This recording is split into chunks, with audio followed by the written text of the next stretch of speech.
হ্যাঁ অবশ্যই, ভাই যদি জানতো, ভাই তো আমাকে জানাতো, বা অন্তত মাকে জানাতো। কই, আমরা তো কেউ জানি না।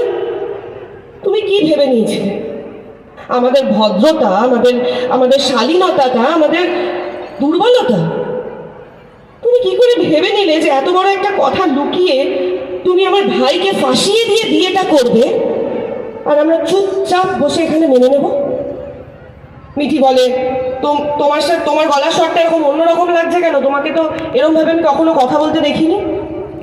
তখন আমি বলি, না না না, আমার গলার স্বরটা অন্যরকম লাগছে নাকি লাগছে না তুমি ওটা নিয়ে ভেবো না, তোমাকে ওটা নিয়ে মাথা ঘামাতে হবে না।